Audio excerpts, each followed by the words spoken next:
Hey all, welcome back. This is Dino the Ops Guy, and this is Stardew Production Management in Practice, or Stardew Production Management 101. And we call it that because it's a production management course that starts from the production management environment. And in this case, the production management environment we're using is Stardew Valley. It's not the perfect production, no place would be the perfect production management environment. There's so many things that happen in so many different production environments, to capture them all would be nigh impossible. But it does have a lot of the complexity and a lot of the nuances that I would expect in at least most environments. So we're going to use that as our starting point, and it's safe to get around. You can walk around in Stardew Valley and not have to worry about a hard hat or steel toe boots or anything like that. So that's good, and you probably have it on your computer, so you can go there anytime you want. But this is episode 52. And there are 51 episodes before this. Each one, I say, roughly corresponding to the day. Basically, every episode is a day in Stardew Valley. That wasn't the original intention. It just started that way and hasn't changed. The only exception is for the Egg Festival. We did 2 days in one episode, and then the next day was basically recap and discussion. So it got caught up on the day after that. So pretty much every day is an episode number of the day. So if you want to go back by episodes, or by days, I should say, if you want to go back by the educational content, I try and refer back. It's not a perfect system. At some point, I should probably put an index together so that you can find all the learning points by episode. But we're sort of in the middle of it now, so we'll just continue going. Again, I'm Dino the Ops Guy. I'm taking care of the strategy and the upper management piece of it, but we do have someone on the floor doing the execution stuff, all the doing of the doing, if you will. That's Av. There's a picture of Av up in the corner. And Av's job today, essentially what we were hoping for today, the objectives, would be to harvest crops. Normally we'd say water and harvest the crops, but it's raining today. So Av, you just got to harvest today. Pet the animals and process the animal products. Mine floors. It's a lucky day. So if you can take advantage of that, typically your lucky days have a lot more ladders, so it's easier to get through the mines. But we have to take your chances. It's still up and down. And then if there's any free time, you can forage or fish or whatever you see appropriate. But I am going to turn it over to the capable hands of Av. Okay, thanks, Dino. We are back. It is raining out. Poor Meow wants to be inside. It's going to be beautiful tomorrow, though, and the spirits of good luck today, so we're going to try and take advantage of that. We know how to make radish salad. Don't have to worry about that. We got some battery packs from our lightning rods. That's a good thing. So we're going to put those away, do a bit of organization. We're going to get our mushrooms, and actually we're going to use our mushrooms in a sort of a special way today. So we got some bundles that we have to finish off. There's a couple bundles, especially in the middle of the bundle sets. They tend to be more of a hodgepodge type situation. So we're going to try and fill a couple of those. There's a lot of odds and sods that we have that we can use. So we just want to double check to make sure that we have enough. But that's going to sort of be in the... Oh, we forgot the rest of the coffee beans. That's going to be in the cards today. And we're going to introduce... I know you've seen these before, checklists. It's not going to be a traditional checklist. And it's something that comes up in manufacturing a fair bit in production management. So one time when some friends of mine and I, so a team was working together to put some training together for lean manufacturing, we wanted to include... checklists, and it was kind of funny from the standpoint that it just seemed too trivial to really include. And then we came down with, it's important enough that even if it seems trivial to say there's a box and you have to put a mark in the box, that's what we need to do. So okay, we got some milk today from the cows. We're hoping to get milk every day from the cows, but we will use that milk in the cheese press. The goats are not ready for the milk yet, but they will be soon. We want to load up the hay because it's raining outside, so they're not going to go outside. We're just going to leave the doors closed. But we'll get some eggs and load up the hay for the chickens and ducks as well. So make sure we get them all pet. And at the end of that, we have that gauge that we're using to make sure that they're all pet. Let me show you that. So we go to the animal screen and we show, yes, all green checks. We are good. So we will set that up. Make our way over, load up the egg. We're going to keep that duck egg. Normally I'd use that duck egg right away because it's more valuable as mayonnaise, but again, there's something bigger going on that I want to get to that we're going to do for bundles today. Now I'm hoping we get a golden corn, but I doubt that we did. No, we did not. I can see that now. So if we could get another one, or I think we need two maybe, we could close off the quality crops bundle as well as the other bundles that we're looking for. And that's kind of the theme that we want to follow from the standpoint that we will go to the community center, do the bundles that are intended, and we're going to use the purple mushrooms as well there too. But also pick up the half-done bundles, or sort of contribute to the half-done bundles that we're using to save us potentially save us a trip later on. So, okay, we're going to make our way over. We are going to convert our bug meat to bait, and I realize now that we have 5 instead of 3. I was supposed to grab 3. It's not going to be the end of the world. It's just from a modulus standpoint, it doesn't work out. We'll have to get one more later to basically 1 or 2. Anyway, so we'll have to clear it up so it works out to even 3s. It doesn't have to work out to even 3s, but sometimes it just makes it a little easier when you're sort of planning things out. The other option is just to take all the bug meat and convert it, but maybe there's some other use for bug meat and bug steak or something that we're going to look at. So Piers is closed today, so we're going to clear a lot of the income stuff that we would normally bring to Piers and run it through here. We're going to keep the cheese. Again, that's a bundle issue, so I am going to show you what we're going to do there, and then it's just going to all make sense. Okay, so essentially, I'm showing the 2 bundles that we're trying to fill as sort of check boxes so that we know that we have what we're looking for. There's a fair bit going. Again, these are sort of a hodgepodge type bundles. It doesn't seem to make any rhyme or reason why these would be it. And there's some calculation as far as which is the cheapest or most expensive to use. And so it's all part of figuring it out. Sometimes you need something like that just to clear up some of the confusion. You'll notice if I cover the plum that little tree thing flashes. That tells me that we can use plums, but we already have a plum in the system, so that's good. We got to clean up for the mushrooms, but other than that, we're good. Okay, so we're off to the community center so we can unload all the stuff that we need to unload. And there's some good benefits that come out of this. One of the bundles we're going to clear up is going to give us basically it's a food item, but it's got a buff of both defense and foraging. So that's going to be helpful. And the other one is going to give us a keg. Love to have an extra keg. That's a good thing. So we'll start with the crafts room, and we're going to do the exotic foraging bundle. One of the purple mushrooms, the pine tar, and the morel.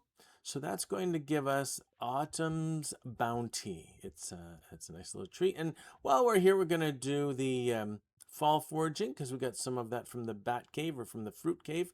And then this is the artisan bundle. That's what our cheese and our honey is for. We're using plain honey, of course, not poppy honey. That's too expensive. And that gives us a keg. There is the duck is for the animal bundle. And once we get our 2 large milk, then we're going to finish that off. And that won't take too long. We're also going to clear up the other purple mushroom in the research bundle, and the sunflower in the dye bundle, and that's pretty much what we got. Take the oak back. We're going to go by Piers just to see what's on the bulletin board. It looks like looking for carp. Demetrius is looking for carp. So let's, I don't know that we're going to get a chance for carp today, but we'll leave it open for tomorrow. He's easy to find if we can catch it during the day. We got some sweet pea. We're going to take the back way around, and before we do that, we're going to eat the the new food we got, the Autumn's Bounty, because that's going to give us the opportunity to find more foraging stuff. We're also, as you notice, I'm opening up my fall chest. So we have the spring chest, the summer chest, and the fall chest. We're not going to plant any more of the mixed seeds, so we're going to move the mixed seeds. We're also going to move the fertilizer and any of the fruits, vegetables, whatever, any of the produce that we don't need until later in the season, kind of thing. So we'll reload our cheese press and our mayonnaise machine. We are then going to put the keg out so that we have our new keg and set that up with hops. We're excited about that. And then it's going to be autumn bounty time. Take the back way to the mines, do some foraging, and then to the mines we go. We're just going to set up one last time. We got everything we need. We don't need the fiber, I don't think. Oh, we missed that. But okay. Set up iron. And the iron is for the potential later on getting more honey and more kegs. We're going to need some iron for that. So eat the Autumn's Bounty, just 1 out of the 5, of course. And then hopefully we'll see a whole bunch of foraging along the way. Pick that. We got a grape. That's a good thing. So it's supposed to be foraging +2. I don't exactly know how that relates to how many more things you'll see or not see kind of thing. But it's in the right direction. So we're going to do that. We also want to clear out the weeds that we see along the way. Because it's still summer, we have that option for the mixed flower seeds as well as just the mixed seeds. So we want to take advantage of that option where possible. More grapes. Love the grapes. We're just going to take a little down and then swing around to the other side for a full forward sweep of the mountain set. Nothing on this side that I can see. No, nothing at all. Okay, so we're going to go into the mines. The Autumn Bounty also gave us +2 defense. So you remember last time in the mine, I ended up falling down. Call it dying, call it being recovered, whatever the case. Hopefully that won't happen again, but certainly the +2 defense is going to work in our favor. Oh, we better get the Squid Kid, otherwise he's just going to keep fireballing us, and I don't like the fireball effect because it hurts. Looking for the ladder now. It's constantly looking for a ladder, I guess. Now, there was a big stone on the other side. We could probably make our way if we don't see a ladder here, just so that we get that extra stone. Let's make our way. We got the 10. There's the ladder. We're good. Okay, so now we got to take care of the shadowy guy. And, the ladder's right away. Oh, we got another Squid Kid taken care of. Now, this is going to be tricky because I'm sort of cutting both ways, but luckily there's a stone behind me to protect me. We need the fire quartz later on for the dehydrator. I don't know if I put a bomb here, does it kill the purple mushroom? It does kill the purple mushroom. I probably shouldn't have done that.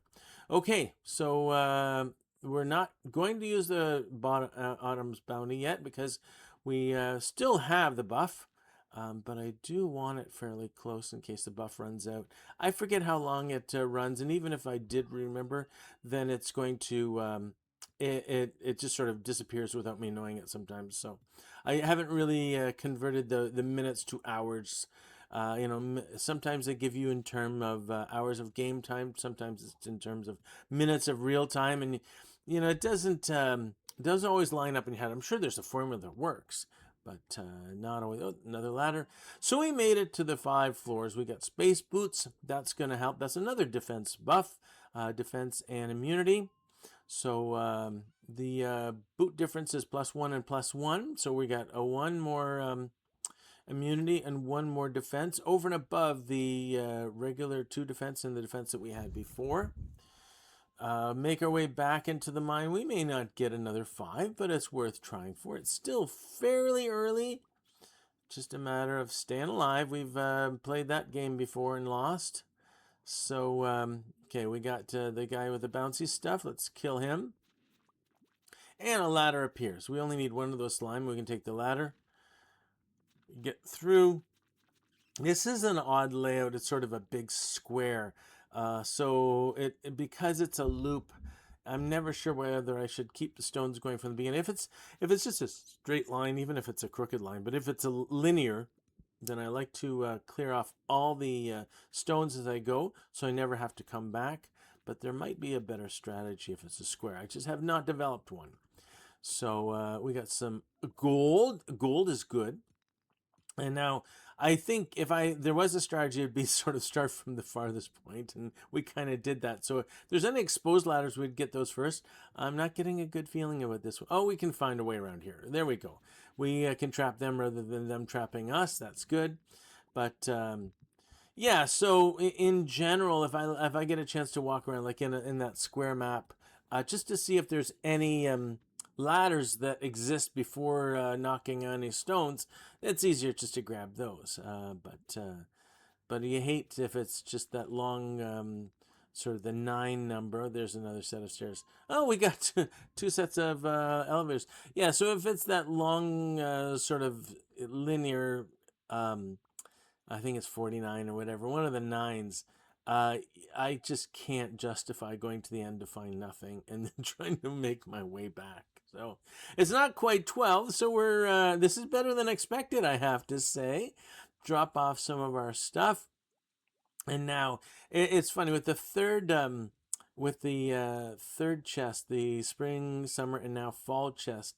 It's not harder for me. I actually find it easier to sort things when I'm doing through. And I'm finding lately, for the last couple of days, that sorting things has not been my go-to strength. So we got some iron. We got some. We don't have enough coal for a bee house, but we probably have enough if we. Now I forget what the formula was for another. We got the oak.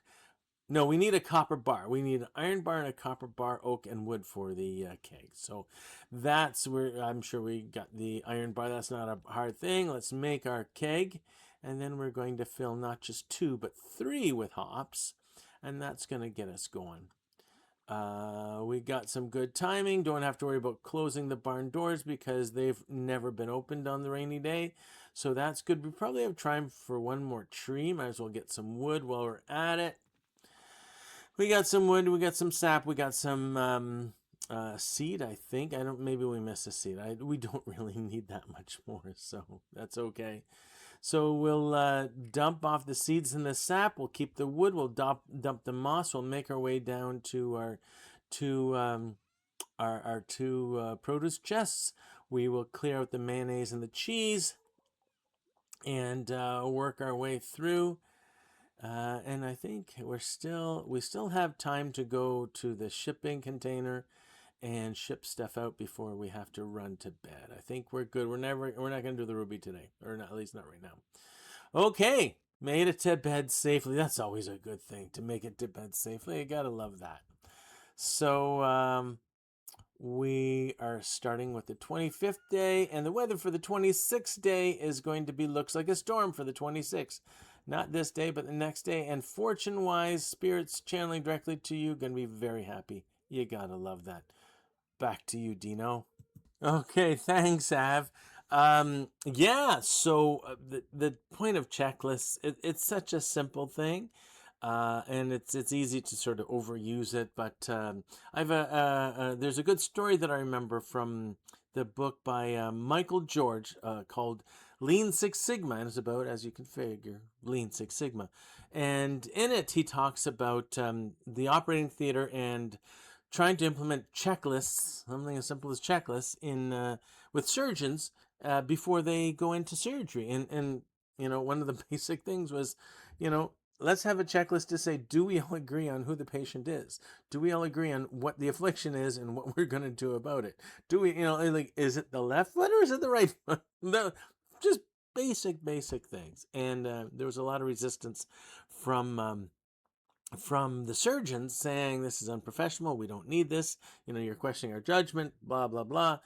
And the administrators decided to change the question just slightly. So on the survey, instead of asking, do you think we should implement checklists? The question was changed to, if you were on the table having surgery, would you want the surgeon to use a checklist of this type? And 76% said yes.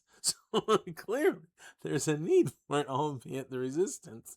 So, I mean, I don't want to be Panglossian on this. Just from the standpoint, it's not going to solve all of your problems. Even sometimes I'll hear it's part of error proofing, and I can't think of a single error that it would fix. But it is helpful. It is a reminder, and if that's all it is, that's still pretty valuable. So yeah, it's good. We got that. And Av, you did a pretty creative way. It doesn't have to be a word and a checkbox. In another word and a checkbox. It can be, as I've shown, exactly out of the bundles, and it doesn't have to be on a sheet of paper. It can be on a whiteboard that everyone can see from 20 feet away. Every situation is different, and you're not going to use it in every situation. So it's kind of important, and thank you for bringing that up, Ab. So that notwithstanding, you did get to harvest the crops, pet the animals, and process the animal products. Mine floors, and congratulations, you got 10 floors this time. So that's awesome. And a bit of foraging as well. Nice to use. I really like the idea that you had there using Autumn's Bounty, so you could get the forage buff, and the defense buff. You didn't get killed this time. That's a good thing. So, and that's one of those things, if I had thought of it and told you to do it, it probably wouldn't work out, because there's so many nuances about the timing and about how this is. But if you had it in your mind, it worked out very, very well, because you could see sort of the vision of how it was going to fit in. So kudos on that one. But let's go back to the project. And I'm only going back to the project. It's a bit of a failed project, but I'm doing it now because now is when the time we should have been done. We should have had the last order for the deluxe barn in, and you know, if you haven't been keeping up, we don't have a deluxe barn. We don't have a deluxe coop. So clearly we missed the timing on the project. However, we did demonstrate that we can muster wood, and to a lesser extent we can muster stone at a pretty successful level, at a pretty ambitious level. So I'm proud of that, and I'm glad that we learned that. We did not anticipate that as the timeline slipped on the money side, it created more demands for wood and for stone. And part of that is my oversight, that I just didn't do the quick calculation. I guess I did the quick calculation, didn't do the long calculation to realize that, yeah, when we make a cheese press, it uses a lot of stone. When we make, a keg, it uses a fair bit of wood. And those types of things. Even, the kiln that makes the coal for the bee house, it uses a lot of wood as well. So good that we can get more wood, because we do need more wood. But as that timeline slipped, we sort of got into different situations. So I'm pretty happy with the project actually overall. And I'm a bit of a postmodernist. And I say that from the standpoint that modernism is the sort of the approach that if you want to find out an answer, you can get all kinds of data and do statistics and run the numbers, and everything coordinates together to say either that's true or it's not true. Postmodernism says, well, if you ask only a specific question, you're not going to get the full picture answer. So let's sort of broaden that, if you will. And let me give you an example from a place that I worked fairly recently. Before I got there, they had hired a person as a scheduler, and within a week, that person was sort of shuffled off somewhere else. Apparently, that didn't work out. So I decided to, when I did start working there, ask the scheduling department, the people in the scheduling department, what happened, why that person was rejected, or how did it work out, or what were the obvious things, and in the modernist sense, I would get a lot of information about that person, and I didn't get any information I got about that person. I realized was probably a bit biased. Probably it wasn't something that I could really hang my hat on. However, I did realize from the answers that I got from the scheduling department that in some sense there was a misunderstanding of what scheduling was. In some sense that there was just the scheduling structure wasn't what I would have anticipated. And that was good insight for me. That was something that I found really helpful going forward. So again, it comes down to if you're looking for something specific, and your options are either get it and don't get it, you're missing out on some things in some cases. So let's put that in the project sense. A lot of people go into a project saying either we finish the project on time or we don't, and if we finish on time, it's a win, and if we don't, it's a loss. Well, I like to say first off, there's more sort of decision tree points than that. It's not just win or lose. There's steps along the way where this could happen or that could happen, or this could be beneficial, that could be not beneficial, etc. Or I guess whatever the opposite of beneficial is. But the point being, you should structure your projects with this in mind and look to say, is there something we can learn at each point in the decision tree so that we're getting something out of it either way? And this goes a bit back to the Shewart model, the stuff you'll see it in lean manufacturing a lot, the plan, do, check, act cycle. And the point here is it doesn't have to be for just continuous improvement. In a lot of things, certainly in a lot of projects, think about that check stage and saying, what do I want to check? What do I want to get out of this? What can I learn from it? And from a capability standpoint, I believe that operation strategy is strictly about capabilities. It's as much as it's an interface between corporate strategy and the operations approach to it, or the operational policy. I really see operation strategy as a capability development. And I think from this project, I can see we do have capabilities in stone. We do have strong capabilities in wood. And from the standpoint of, sort of anticipating how much of those resources we need, we probably should develop more capability if we're going to do more projects like this. So I think, again, there was something that was learned from this. And I think from that standpoint, it was a win, even though we didn't get the ultimate outcome that we were hoping for. So hopefully that makes sense. Hopefully there's some learning here. If you have any questions or comments, please leave them in the comment section. Otherwise, I hope to see you back in the next episode. That notwithstanding, this is Dino the Ops Guy signing off.